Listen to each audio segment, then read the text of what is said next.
ಎಲ್ಲರಿಗೂ ನಮಸ್ಕಾರ. Welcome back to Sudiksha cooking vlog. ಇವತ್ತು ಹೆಲ್ದಿಯಾಗಿರೋ ಒಂದು ರೆಸಿಪಿನ ತಿಳಿಸ್ಕೊಡ್ತೀನಿ. ಇವಾಗ ಎಲ್ಲ ಕಡೆನೂ ಸ್ವಲ್ಪ ಮಳೆ ಆಗ್ತಿದೆ. ಈ ಮಳೆಗೆ ಬಿಸಿ ಬಿಸಿಯಾಗಿ ಏನಾದರೂ ತಿನ್ನಬೇಕು ಅನಿಸುತ್ತೆ.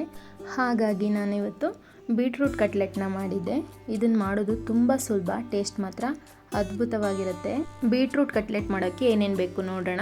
ಇಲ್ಲಿ ನಾನು 3 ಬೀಟ್ರೂಟ್ನ ಈ ರೀತಿ ತುರಿದಿಟ್ಕೊಂಡಿದ್ದೀನಿ. 4 ಆಲೂಗೆಡ್ಡೆನ ಬೇಯಿಸಿ ಕಟ್ ಮಾಡಿ ಇಟ್ಕೊಂಡಿದ್ದೀನಿ. 2 ಹಸಿಮೆಣಸಿನ್ಕಾಯಿ ಮತ್ತು ಈರುಳ್ಳಿನ ಚಿಕ್ಕ ಚಿಕ್ಕದಾಗಿ ಕಟ್ ಮಾಡಿ ಇಟ್ಕೊಂಡಿದ್ದೀನಿ. ಇದಕ್ಕೆ ಸ್ವಲ್ಪ ಶುಂಠಿ ಬೆಳ್ಳುಳ್ಳಿನ ಜಜ್ಜಿ ಇಟ್ಕೊಂಡಿದ್ದೀನಿ. ಗರಂ ಮಸಾಲೆ, ಜೀರಿಗೆ ಪೌಡರು, ಚಿಲ್ಲಿ ಪೌಡರು, ಸ್ವಲ್ಪ ಗೋಡಂಬಿನ ತಗೊಂಡಿದ್ದೀನಿ. ಇದನ್ನ ಮಾಡೋದು ಹೇಗೆ ನೋಡೋಣ. ಸ್ಟವ್ನ ಹಚ್ಚಿ ಒಂದು ಪ್ಯಾನ್ನ ಇಟ್ಕೊಂಡು ಅದಕ್ಕೆ ಸ್ವಲ್ಪ ಎಣ್ಣೆನ ಸೇರಿಸ್ಕೊತಾ ಇದ್ದೀನಿ. ನೀವು ಬೇಕು ಅಂದರೆ ತುಪ್ಪನೂ ಹಾಕೋಬಹುದು. ಎಣ್ಣೆ ಸ್ವಲ್ಪ ಕಾದ್ಮೇಲೆ ಕಟ್ ಮಾಡಿ ಇಟ್ಕೊಂಡಿರೋಂಥ ಗೋಡಂಬಿನ ಸೇರಿಸ್ತಾ ಇದ್ದೀನಿ. ಗೋಡಂಬಿ ಆಪ್ಷನಲ್ಲು, ಬೇಕು ಅಂದರೆ ಹಾಕೊಳ್ಳಿ, ಇಲ್ಲಾಂದರೆ ಸ್ಕಿಪ್ ಮಾಡ್ಕೋಬಹುದು. ಗೋಡಂಬಿ ಸೇರಿಸೋದ್ರಿಂದ ಕಟ್ಲೆಟ್ಟಲ್ಲಿ ಮಧ್ಯ ಸಿಗ್ತಾ ಇರುತ್ತೆ, ಟೇಸ್ಟ್ ತುಂಬ ಚೆನ್ನಾಗಿರುತ್ತೆ. ಗೋಡಂಬಿ ಸ್ವಲ್ಪ ಕೆಂಪಾದ್ಮೇಲೆ ಜಜ್ಜಿಟ್ಕೊಂಡಿರೋಂಥ ಶುಂಠಿ ಬೆಳ್ಳುಳ್ಳಿ, ಹಸಿಮೆಣಸಿನ್ಕಾಯಿ, ಈರುಳ್ಳಿನ ಸೇರಿಸ್ಕೊಂಡು ಸ್ವಲ್ಪ ಕೆಂಪಾಗೋವರೆಗೂ ಇದನ್ನು ಫ್ರೈ ಮಾಡ್ಕೋಬೇಕು. ಸ್ವಲ್ಪ ಕೆಂಪಾದ್ಮೇಲೆ ತುರಿದಿಟ್ಕೊಂಡಿರೋವಂಥ ಬೀಟ್ರೂಟ್ನ ಹಾಕಿ ಒಂದ್ಸಲ ನೀಟಾಗಿ ಎಲ್ಲನೂ ಮಿಕ್ಸ್ ಮಾಡ್ಕೊಳ್ಳಿ. ಎಣ್ಣೆಯಲ್ಲಿ ಸ್ವಲ್ಪ ಬೀಟ್ರೂಟು ಫ್ರೈ ಆಗಲಿ. ಆಮೇಲೆ ಸ್ವಲ್ಪ ರುಚಿ ನೋಡಿಕೊಂಡು ನೀವು ಎಷ್ಟು ಬೇಕೋ ಅಷ್ಟು ಉಪ್ಪನ್ನ ಸೇರಿಸ್ಕೊಂಡು ಒಂದ್ಸಲ ಎಲ್ಲನೂ ಮಿಕ್ಸ್ ಮಾಡಿಬಿಟ್ಟು ಇದಕ್ಕೆ ಸ್ವಲ್ಪ ನೀರನ್ನ ಸೇರಿಸ್ಬಿಟ್ಟು ಕ್ಯಾಪ್ನ ಮುಚ್ಚಿ 1-2 ನಿಮಿಷ ಇದನ್ನು ಬೇಯಿಸ್ಕೋಬೇಕು. ಬೀಟ್ರೂಟ್ ಸ್ವಲ್ಪ ಮೆತ್ತಗಾಗಲಿ. ಈಗ 2 ನಿಮಿಷ ಆದಮೇಲೆ ಕ್ಯಾಪ್ನ ತೆಗೆದು ಒಂದ್ಸಲ ತಿರುಗಿಸ್ಕೊಂಡು ಇದಕ್ಕೆ ತೊಗೊಂಡಿರೋವಂಥ ಚಿಲ್ಲಿ ಪೌಡರು, ಗರಂ ಮಸಾಲೆ ಮತ್ತು ಜೀರಿಗೆ ಪೌಡ್ರನ್ನ ಹಾಕಿ ಮಿಕ್ಸ್ ಮಾಡ್ಕೊಳ್ಳಿ. ಮಸಾಲೆ ತುಂಬ ಜಾಸ್ತಿ ಹಾಕೋಬಾರ್ದು, ಇದಕ್ಕೆ ಲೈಟಾಗಿದ್ರೇ ಟೇಸ್ಟ್ ತುಂಬ ಚೆನ್ನಾಗಿರುತ್ತೆ. ಈಗ ಒಂದ್ಸಲ ಮಿಕ್ಸ್ ಮಾಡಿದ್ಮೇಲೆ ಬೇಯಿಸಿ ಕಟ್ ಮಾಡಿ ಇಟ್ಕೊಂಡಿರೋಂಥ ಆಲೂಗೆಡ್ಡೆನ ಸೇರಿಸ್ಕೊತಾ ಇದ್ದೀನಿ. ಆಲೂಗೆಡ್ಡೆ ಸೇರಿಸ್ಕೊಳ್ಳೋದ್ರಿಂದ ಬೈಂಡಿಂಗ್ ಚೆನ್ನಾಗಿ ಬರುತ್ತೆ ಅಂತ ಸೇರಿಸ್ಕೊತಾ ಇರೋದು. ಈಗ ಇದಕ್ಕೆ ಸ್ವಲ್ಪ ಚಾಟ್ ಮಸಾಲೆನ ಹಾಕೋತಾ ಇದ್ದೀನಿ. ಸ್ನ್ಯಾಕ್ಸ್ ರೆಸಿಪಿಗೆಲ್ಲ ಈ ರೀತಿ ಲೈಟಾಗಿ ಚಾಟ್ ಮಸಾಲೆನ ಸೇರಿಸ್ಕೊಳ್ಳೋದ್ರಿಂದ ಟೇಸ್ಟ್ ತುಂಬ ಚೆನ್ನಾಗಿರುತ್ತೆ. ಈಗ ಎಲ್ಲನೂ ಮಿಕ್ಸ್ ಮಾಡಿಕೊಂಡು ಈ ರೀತಿ ಸ್ಮ್ಯಾಶರಿಂದ ಎಲ್ಲನೂ ಸ್ಮ್ಯಾಶ್ ಮಾಡ್ಕೋತಾ ಇದ್ದೀನಿ.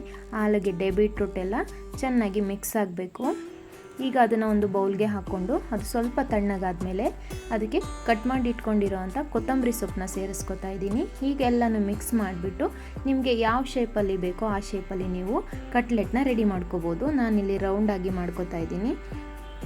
ಇದು ತುಂಬ ದಪ್ಪನೂ ಬೇಡ, ತುಂಬ ತೆಳುಗೂ ಬೇಡ, ಮೀಡಿಯಮ್ ಸೈಜಲ್ಲಿ ನೀವು ಈ ರೀತಿ ಶೇಪ್ನ ಮಾಡ್ಕೋಬೋದು. ಕಟ್ಲೆಟ್ನ ಈ ರೀತಿ ರೆಡಿ ಮಾಡಿ ಇಟ್ಕೊಂಡ್ಮೇಲೆ ಇದಕ್ಕೆ ಸ್ವಲ್ಪ ಬ್ರೆಡ್ ಕ್ರಮ್ಸು ಮತ್ತು ಮೈದಾ ಹಿಟ್ಟನ್ನ ತೊಗೊಂಡಿದ್ದೀನಿ. ಈ 1-2 ಸ್ಪೂನ್ ಮೈದಾ ಹಿಟ್ಟಿಗೆ ನೀರನ್ನ ಹಾಕಿ ಈ ರೀತಿ ಮಿಕ್ಸ್ಚರ್ ಮಾಡ್ಕೋಬೇಕು.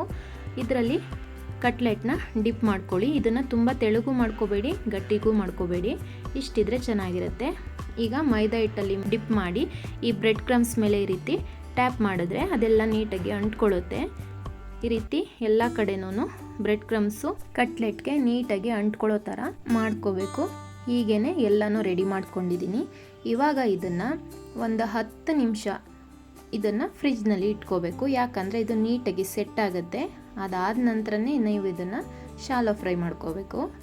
ರೆಡಿ ಮಾಡಿ ಇಟ್ಕೊಂಡಿದ್ದ ತಕ್ಷಣವೇ ನೀವು ಶಾಲೋ ಫ್ರೈ ಮಾಡೋಕ್ಕೆ ಹೋದರೆ ಆ ಬ್ರೆಡ್ ಕ್ರಮ್ಸ್ ಎಲ್ಲ ಎಣ್ಣೆಯಲ್ಲಿ ಬಿಟ್ಕೊಳ್ಳುತ್ತೆ. ಹಾಗಾಗಿ ಇದನ್ನು ನೀವು ಫ್ರಿಜ್ನಲ್ಲಿ ಒಂದು 10 ನಿಮಿಷ ಬಿಟ್ಟು ಮಾಡಿಕೊಂಡ್ರೆ ತುಂಬ ಚೆನ್ನಾಗಿ ಬರುತ್ತೆ. ಈಗ ಒಂದು ಪ್ಯಾನ್ಗೆ ನೀವು ತುಪ್ಪನಾದರೂ ಹಾಕೋಬೋದು, ಇಲ್ಲ ಎಣ್ಣೆನಾದರೂ ಬಳಸ್ಕೋಬೋದು. ನಾನಿಲ್ಲಿ ತುಪ್ಪನ ಬಳಸ್ಕೊಂಡಿದ್ದೀನಿ. ಈಗ ತುಪ್ಪ ಎಲ್ಲ ಚೆನ್ನಾಗಿ ಕಾದ್ಮೇಲೆ ಈ ರೆಡಿ ಮಾಡಿ ಇಟ್ಕೊಂಡಿರೋಂಥ ಕಟ್ಲೆಟ್ನ ಹಾಕಿ ಈ ರೀತಿ 2 ಸೈಡು ನೀಟಾಗಿ ಬೇಯಿಸ್ಕೋಬೇಕು. ಮೇಲ್ಗಡೆ ಸ್ವಲ್ಪ ಕ್ರಿಸ್ಪಿ ಆದರೆ ಸಾಕು. ಯಾಕಂದರೆ ಆಲ್ರೆಡಿ ನಾವು ಬೀಟ್ರೂಟ್ನ ಬೇಯಿಸ್ಕೊಂಡಿರ್ತೀವಿ, ಹಾಗಾಗಿ ತುಂಬ ಬೇಯಿಸೋ ಅವಶ್ಯಕತೆ ಇರಲ್ಲ. ಮೇಲ್ಭಾಗ ಸ್ವಲ್ಪ ಕ್ರಿಸ್ಪಿ ಆದರೆ ಸಾಕು. ಇಷ್ಟ ಆದರೆ ಬೀಟ್ರೂಟ್ ಕಟ್ಲೆಟ್ ರೆಡಿ ಆಗುತ್ತೆ. ಎಷ್ಟು ಸಿಂಪಲ್ಲಾಗಿ ಈಸಿಯಾಗಿ ಮನೆಯಲ್ಲೇ ಬೀಟ್ರೂಟ್ ಕಟ್ಲೆಟ್ನ ಮಾಡ್ಕೋಬೋದು ಅಂತ ನೋಡಿದ್ರಿ ಅಲ್ವಾ. ಈ ರೀತಿ ಮಕ್ಳಿಗೂ ಮಾಡಿಕೊಡಿ, ಆರೋಗ್ಯಕ್ಕೂ ಒಳ್ಳೆಯದು, ಅವರೂ ಇಷ್ಟಪಟ್ಟು ತಿಂತಾರೆ. ಈ ವಿಡಿಯೋ ಏನಾದರೂ ನಿಮಗೆ ಇಷ್ಟ ಆದರೆ ಲೈಕ್ ಮಾಡಿ. ನಮ್ಮ ಚಾನಲ್ನ ಸಬ್ಸ್ಕ್ರೈಬ್ ಮಾಡ್ಕೊಂಡಿಲ್ಲ ಅಂದರೆ ಸಬ್ಸ್ಕ್ರೈಬ್ ಮಾಡಿಕೊಂಡು ಪಕ್ಕದಲ್ಲೇ ಇರೋ ಬೆಲ್ ಐಕಾನ್ನ ಪ್ರೆಸ್ ಮಾಡಿ. Thank you.